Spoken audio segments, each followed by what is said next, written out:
Taste the Daily. Vadapalani Ramakrishnan sir, Bihar elections results வந்து திமுகவுக்கு ஒரு பீதியையும் பதட்டத்தையும் ஏற்படுத்தியிருக்கா? உண்மைதான். அதான் முதல்ல பீகாரில் மக்களுக்கு, வாக்காளர் பெருமக்களுக்கு, வாக்களித்தவர்களுக்கு நன்றியும் பாராட்டுகளையும் வாழ்த்துக்களையும் தெரிவித்துக் கொள்கிறோம். ரெண்டாவது, புரட்சித் தலைவர் எம்ஜிஆர் ஒரு படத்தில் பாடுவார், ஏய்ப்பவர்க்கே காலமின்றி எண்ணி விடாதே, போய் எத்தனை நாள் கை கொடுக்கும் மறந்து விடாதே, ஒரு நாள் இந்த நிலைமைக்கெல்லாம் மாறுதல் உண்டு, அந்த மாறுதலை செய்வதற்கு தேர்தல் உண்டு. 2026 தேர்தல்னால் அந்த மாறுதலுக்கு உண்டான தேர்தல். அந்த 2026 எப்படியும் தமிழகத்திலே அதிமுக ஆட்சி, எம்ஜிஆர் ஆட்சி, அம்மா ஆட்சி, எடப்பாடி தலைமை அமைந்தே தீரும். அதான் சூழ்நிலை. ரெண்டாவது, இன்றைக்கி குறிப்பாக காங்கிரஸ் வச்சு எடுத்துட்டோம்னா அங்கே கிட்டத்தட்ட 61 இடங்கள் போட்டியிட்டு 6 இடங்கள் ஜெயிச்சிருக்காங்க பீகார். போன தடவை 19 எம்எல்ஏ இருந்தாங்க, 19 எம்எல்ஏ 6 ஆயிடுச்சு. தமிழகத்தில் 2011 63 இடங்கள் வாங்கினாங்க. அதற்கு பிறகு அதுக்கு அடுத்த 16 41 இடங்கள் வாங்கினாங்க. அதுக்கப்புறம் 2021 25 இடம் வாங்கி 18 ஜெயிச்சாங்க. இப்போ என்ன திமுக என்ன கேட்பாங்கன்னா, அங்கே 61 வாங்கி 6 ஜெயிச்சிருக்கீங்க, இங்கே 25 18 ஜெயிச்சிருக்கீங்க, இப்போ நீங்கள் கூட கேட்குறீங்களே அப்படிங்கிறத ஒரு நையாண்டியாக பண்ணுவாங்க. கேட்காதீங்க அப்படிங்கிற மாதிரி அவங்களுக்கு ஒரு அச்சம் ஒன்று வந்துடும். தமிழகத்தில் இப்போ மார்க்சிஸ்ட் கம்யூனிஸ்ட்டு அங்கே 2 இருந்துச்சு, 1 தான் ஜெயிச்சிருக்காங்க. இப்போ இங்கே தமிழ்நாட்டில் அவங்களும் இரட்டை இலக்கம் கேட்குறதா பேசிகிட்டு இருக்காங்க. அப்போ விடுதலை சித்தையும் கேட்குறதா பேசிகிட்டு இருக்காங்க. ரெண்டாவது, பீகாரில் அந்த லோக் ஜனசக்தி கடந்த 2020 சீட்டில்னு நினைக்கிறேன், ஆனால் இப்போ 22 இடம் ஜெயிச்சிருக்காங்க. அது உண்மையிலே அந்த ஒடுக்கப்பட்ட மக்களுக்கான, பட்டியலின மக்களுக்கான ஒரு பாதுகாவலாக அந்த ராம்விலாஸ் பாஸ்வானுடைய மகன் இருக்கார். அங்கே உங்களுக்கு நிதிஷ்குமார் சப்போர்ட் இவ்வளவு ஜெயிச்சிருக்காங்கன்னு பெரிய விஷயம் தான். தமிழகத்தில் அந்த மாதிரி ஆட்கள் கிடையாது. தமிழகத்தை பொறுத்த மட்டும் அதிமுகவே முழு பாதுகாப்பாக தான், இஸ்லாமியர்களுக்கும் சரி, சிறுபான்மை மக்களுக்கும், பட்டியலின மக்களுக்கும் பாதுகாப்பான இயக்கங்கிறது அனைத்து இந்திய அண்ணா திராவிட முன்னேற்ற கழகம் தான். குறிப்பாக அவங்களுக்கு அம்மா ஆட்சியில் திருச்சி தொகுதி பொது தொகுதியில் கூட ஒரு தலித் எளிமையை அவர்களை வெற்றி பெற வைத்தோம். நிறைய உதாரணங்கள் சொல்ல முடியும். அப்போ எல்லாருக்குமே பாதுகாப்பானது அதிமுக தான். திமுக பொறுத்த மட்டும் இந்த தேர்தல் அவர்களுக்கு இறுதி தேர்தல். அது என்ன நினைக்கலாம், பீகாரில் ஆளுங்கட்சியாக இருந்த நிதிஷ்குமார் அவர்களுக்கு எதிர்ப்பு ஒன்றுமே இல்லை. இங்கே திமுக அப்படி இல்லை.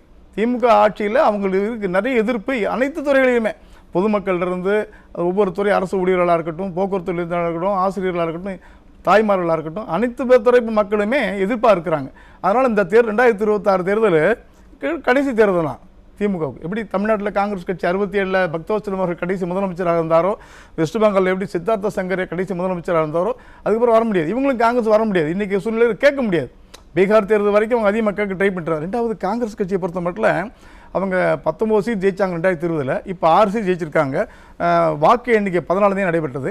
14 தேதி வாக்கு எண்ணிக்கை நடக்கின்ற பொழுது ராகுல் காந்தி அவர்கள் யூரோப்ஸ் போயிட்டார். அவங்க சகோதரி நியூயார்க் போயிட்டாங்க. அப்போ அவங்களே கவுண்டிங் அன்னைக்கு இருக்கணும்னு தோணலை. அப்போ அவங்களுக்கு முதல்ல தெரிஞ்சிருக்கு. தமிழ்நாட்டில் அப்படி தான் நடக்க போகுது பாருங்கள். தமிழகத்தை பொறுத்த மட்டும் இந்த தேர்தல் 2026 தேர்தல் அதிகாரப்பூர்வம் அறிவிக்கிறோம். 2020 தேர்தல் மக்களுடைய முழு ஆதரவோடு எடப்பாடியார் முதலமைச்சராக வருவார்கள். எம்ஜிஆர் ஆட்சி, அம்மா ஆட்சி, பல்வேறு நலத்திட்டங்களை, விடுபட்ட திட்டங்களை, இவர்கள் நிறுத்தி வைத்த திட்டங்களை எல்லாம் கொண்டு வருவாங்க. காங்கிரஸின் இந்த வீழ்ச்சிக்கு என்ன காரணம் சார்?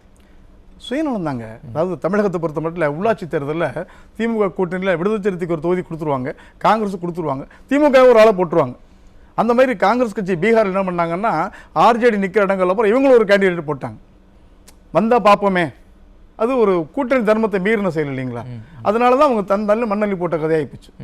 வேலை செய்யல அவங்கெல்லாம் கிரவுண்ட் ஒர்க் இருக்கிறீங்களா? ஃபீல்டு கிரவுண்டில் ஆள் வேணும்ல. காங்கிரஸ் நிறைய தலைவர், தமிழ்நாட்டில் நிறைய தலைவர்கள் இருக்காங்க, ஃபீல்டு ஒர்க்கர் கிடையாது. இன்றைக்கி கிட்டத்தட்ட 68,500க்கு மேற்பட்ட பூத்து இருக்குது. பூத்தில் உட்கார்றதுக்கு ஆள் கிடையாது. ரிலீவர் வேணும், அவ்வளோ பேர் ஆள் கிடையாது அவங்கள்ட்ட. இப்போ கேண்டிடேட்டுக்கு ஆள் கிடையாது. இவங்க எவ்வளோ சீட், 50 சீட் கேட்கணும்னு சொல்கிறாங்கன்னா 50 பேருக்கு ஆள் கிடையாது கேண்டிடேட்டு. அப்போ அவங்க எல்லாத்துக்கும் என்ன பண்ணோம், ஒரே ஒரு கொள்கை என்ன காங்கிரஸுக்குன்னா, மாநில தலைவரை யார் அங்கே போட்டாங்களோ உடனே டெல்லிக்கு போயிடுவாங்க, தலைவரை மாற்று. இதான் அவங்க பாலிசி. அதனால் கிரவுண்டில் ஒர்க் பண்ணுறதுக்கு ஆள் கிடையாது. ரெண்டாவது, இப்போ பிரசாந்த் கிஷோர் திறந்தார், அதாவது பெரிய காமெடியான ஆள். என்னென்னு கேட்டிங்கன்னா, அவர் அடுத்தவர்களுக்கெல்லாம் ஐடியா கொடுத்துட்டு இருந்தார். அதை இது எப்படி சொல்கிறேன்னு கேட்டிங்கன்னா, திரைப்படத்துக்கு விமர்சனம் எழுதுவான். விமர்சனம் எழுதுறதும் திரைப்படம் எடுக்க முடியாது. இவர் தனியாக கட்சி ஆரம்பித்து எலெக்ஷன் ஒன்றும் போண்டி ஆகலை. ஆனால் அவர் என்ன பாவம் கேட்டிங்கன்னா, நான் சென்டிமெண்ட்டாக என்ன சொல்கிறேன்னா, தமிழகத்தை மக்களை படுபாதாளத்தை தள்ளியதற்கு கடவுள் கொடுத்த தண்டனையாக நான் நினைக்கிறேன். தமிழ்நாடு 300 பணத்தை வாங்கிட்டு, பல கோடி பணத்தை வாங்கிட்டு நீ திமுக வெற்றி பெற வச்சதில்லை. அநியாயமாக போய் வாக்குறுதியை கொடுக்க சொல்லி அவர் பண்ண வேலை தானே. ஸ்டாலின் தான் வராரு, அதை பண்ணுறாரு, ஒரு பாட்டெல்லாம் போட்டு மக்கள் மத்தியில் இவ்வளோ போய் வாக்குறுதியை கொடுங்க, யார் கேட்க போகிறா, பார்த்துக்கலாம். இல்லை, பீகாரில் கூட வாக்குறுதி வந்து நான் 30,000 தரேன் வருஷத்துக்கு மகளிருக்குன்னு சொல்லி அந்த வாக்குறுதியை கூட மக்கள் ஏற்காம என்டிஏ அலையன்ஸுக்கு வாக்களித்ததுக்கான காரணம் என்ன நினைக்கிறீங்க சார்? அவர்னஸ் தான். ஒரு காலத்தில் பீகார் மக்கள்லாம் பகுத்தறிவு இல்லாமல் இருந்தாங்க ஒரு காலத்தில். இன்றைக்கெல்லாம் அவர்னஸ், விழிப்புணர்வு வந்துருச்சு. இவங்க பொய் சொல்கிறாங்க, செய்ய மாட்டாங்க. ரெண்டாவது, நீங்கள் கடந்த ஆண்டு நடைபெற்ற தேர்தலில் ஹரியானா, மகாராஷ்டிரா, இன்னொரு ஸ்டேட் ஒன்று, அது 3 ஸ்டேட் தேர்தல் நடந்துச்சு. டெல்லி 3 ஸ்டேட் தேர்தலும் இந்த பிஜேபி அலையன்ஸ் வெற்றி பெற்றதுக்கு என்ன காரணம் கேட்டிங்கன்னா, தமிழகத்தினுடைய துணை முதலமைச்சராக இருக்கக்கூடிய உதயநிதி அவர்கள், இவர் தான் சனாதனத்தை ஒழிப்போம்னு அங்கே இருக்க என்ன பண்ணிட்டாங்க, சென்டிமெண்ட்டாக திமுக வந்து சனாதனம் ஒழிக்கிறோங்கிறாங்க, காங்கிரஸ் இங்கே சப்போர்ட் பண்ணுது, ஓட்டு போடாதீங்க. அப்போ அங்கே இருக்க காங்கிரஸ்காரன் நீங்கள் எங்கே வாயை திறந்தீங்க, உழப்பு போச்சுங்க அப்படின்னாங்க. அதே மாதிரி தான் இப்போ இவர் பேசுகிறதெல்லாம் வச்சு தான் அங்கே இருக்கிற இப்போ பீகார் மோடி சொன்னார், பீகார் மக்களை அங்கே கீழ்த்தரமாக நடத்துகிறாங்க பேசுகிறாங்கன்னு பல இடங்களில் பார்த்துருக்கோம். அதுதான் தயாநிதி மாறன், டிஆர் பாலு அசிங்கமாக பேசுகிறாங்க. இவர்கள்லாம் பேசுனதுனால தான் இப்போ பீகார்ல வந்து என்டிஏ அலையன்ஸ் வெற்றி பெற்றதாவே சொல்றாங்க. உண்மைதான் தாக்கம். அவர் இன்னும் மோடி என்ன சொல்றாரு, இந்த மாதிரி மக்களை வந்து எல்லா மக்களும் எல்லாருக்கும் நம்ம தமிழ்நாட்டு மக்கள் பெங்களூர் வேலை பார்க்குறாங்க, வெளிநாட்டில் வேலை பார்க்குறாங்க, எல்லாம் வேலை செய்கிறாங்க, போகிறாங்க, முதலாளியாக இருக்காங்க, தொழில் நடத்துகிறாங்க, அதே அரசு பதவிகளோடு இருக்காங்க. அப்போது அவர்களை கொச்சைப்படுத்துகின்ற போது இதோடைய தாக்கம் இங்கே என்ன பண்ணால் உள்ளூர்கிட்ட இங்கே பாருங்கள், இங்கே காங்கிரஸ்காரங்க நிற்கிறாங்க, அவங்க சப்போர்ட்டை டிஎம்ஏட் பேசுகிறாங்க, அவங்கள கண்டிக்கலைங்கிற சொல்கிற வார்த்தை வரும்போது ஆள் மனசில் பதியும். அப்படியா அப்படிங்கும்போது ஃபீல் பண்ணுவாங்க. இப்போ பீகார் தேர்தல், இந்த தேர்தலில் இந்தியா கூட்டணியின் பலவீனம் நாடு முழுக்க இது பிரதிபலிக்குமா, இல்லை குறிப்பாக தமிழ்நாட்டில் என்ன விதமான தாக்கத்தை ஏற்படுத்தும்? நாடு முழுவதும் எதிரொலிக்கும். தமிழகத்திலே கண்டிப்பாக அதனுடைய தாக்கம் வந்து இன்றைக்கி படித்தவர்கள் மத்தியில் பீகாரில் வந்த இந்தியா கூட்டணி சுத்தமாக போச்சு. 25 சீட் ஜெயிச்சிருக்காங்க, வெறும் 25 ஜெயிச்சிருக்காங்க. காங்கிரஸ் வெறும் 6 சீட் ஜெயிச்சிருக்காங்க. அந்த 25 இவங்க மொத்தமாகவே அப்படி தான், இவங்க 25 + 6 இன்னும் 2 முறை வந்திருக்காங்க. அதனால் மக்கள் மத்தியில் பீகாருடைய பாதிப்பு தமிழகத்துக்கு இருக்கும். படித்தவர்கள் மத்தியில் யோசனை பண்ணுவாங்க, ஏன் இவர் அங்கே போனதுனால போச்சு, இப்போ அவர் இங்கே வந்தாலும் வராட்டாலும் போயிடும், தமிழ்நாடு இவங்க வராது. எல்லா மக்கள் மத்தியிலையும் இன்றைக்கி சட்டம் ஒழுங்கு பிரச்சனையாக இருக்கட்டும், விலைவாசி பிரச்சனையாக இருக்கட்டும், எத்தனை பிரச்சனைகளும் மக்கள் தினசரி பாதிக்கப்பட்டு கொண்டிருக்கார்கள். ஒன்றும் வேண்டாங்க, இந்த எஸ்ஐஆர் மேட்டரில் கூட திமுக வந்து வழக்கு போட்டிருக்கு, எதிர்த்து வழக்கு போட்டிருக்காங்க, கோர்ட்டில் வழக்கு போட்டிருக்காங்கல்ல. அப்போ என்ன பண்ணுறாங்க, உள்ளூரில் இறங்கி கடத்து வேலை செஞ்சுட்டு இருக்காங்க. வேறு செஞ்சாங்கன்னா அதை மிஸ்கைட் பண்ணுறாங்க, தவறான முறையில் பண்ணிட்டு இருக்காங்க. அதை கண்டித்து உங்களுக்கு திங்கட்கிழமை ஆர்ப்பாட்டம் அறிவிச்சிருக்காரு கழக பொதுச்செயலர் எடப்பாடி அறிவிச்சிருக்கிறாரு. சென்னை மாவட்டம் உட்பட 9 மாவட்ட கழக செயலாளர் கலந்துக்கிறாங்க, எல்லா நிர்வாகியும் கலந்துக்கிறாங்க, எல்லா பொதுமக்களும் கலந்துப்பாங்க. ஏன்னா இவங்க அவ்வளோ ஃபோர்ஜரி பண்ணிட்டு இருக்காங்க இன்றைக்கி. ஸோ அவங்க கட்சிக்காரங்களை கொண்டு வந்து நிற்பாட்டி அந்த பிஎல்ஓக்கு பதிலாக இவங்களே நியமிச்சுக்கிட்டு இவங்க வேண்டான்னு கோர்ட்டில் வழக்கு போடுறாங்க. அப்போ ஒதுங்கி நிற்க வேண்டியதானே, இல்லை ஏற்றுக்க வேண்டியதானே. நீதிமன்றத்தில் கூட அவங்க வந்து பாமர மக்கள் பாதிக்கப்படுவாங்கன்னு சொல்லலை.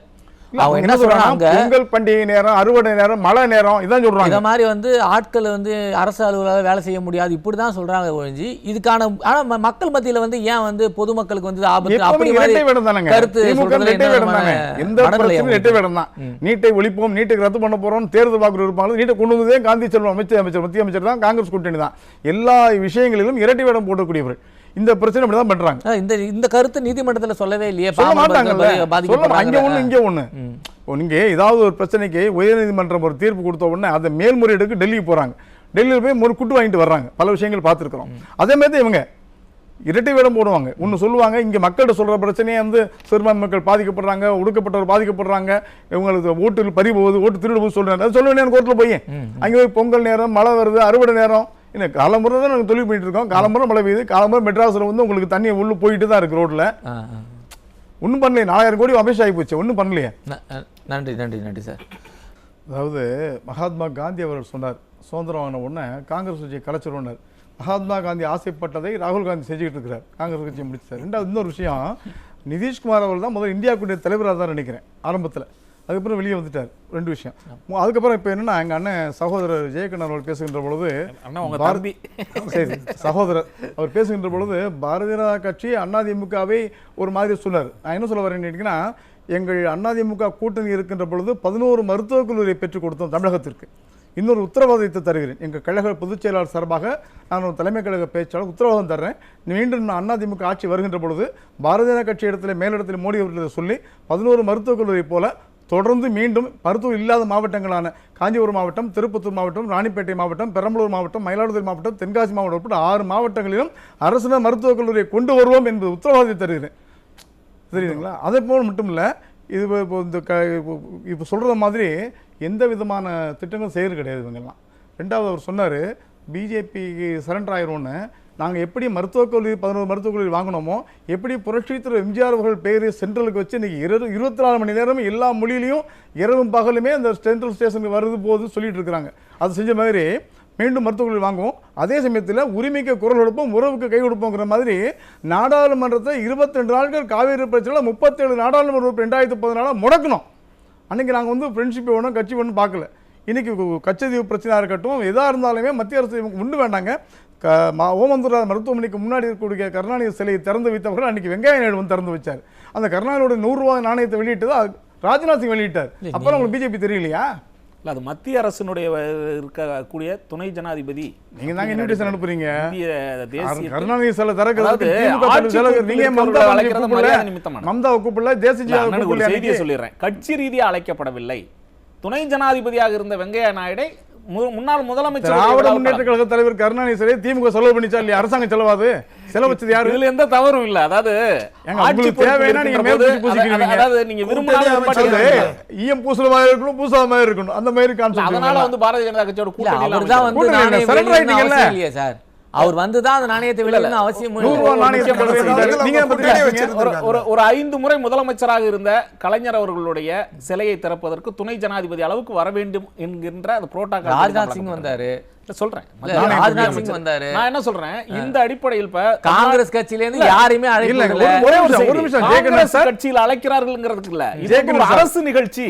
ஜெயகன் சார் ஒரு நிமிஷம் ப்ளீஸ் தயவு செய்து ஒரு நிமிஷம். அதாவது அந்த 100 ரூபாய் நாணயத்தை கருணாநிதி நாணயத்தை ராஜ்நாத் சிங் வெளியிட்டாரு கூட எனக்கு வருத்தம் இல்லை. என்னோட வருத்தம் என்ன தெரியுங்களா? அந்த திராவிட முன்னேற்ற கழகத்து காலங்காலமா உழைச்ச மத்திய அமைச்சர் தானே வெளியிட முடியும். எனக்கு தெரியாத அரசியலா நான் சொல்ல முடியும். காலங்காலமா திமுகவுக்காக உழைச்ச, பரம்பரையா உழைச்ச, கொடி கட்டின, கோஷம் பண்ண அந்த தொண்டனுக்கு போய் சேர்றதுக்கு 10,000 ரூபாய் வாங்கினீங்களே, இந்த நியாயம் கவர்மெண்ட் வாங்க சொல்லிச்சா? நிதியமைச்சர் வாங்க சொன்னாங்களா?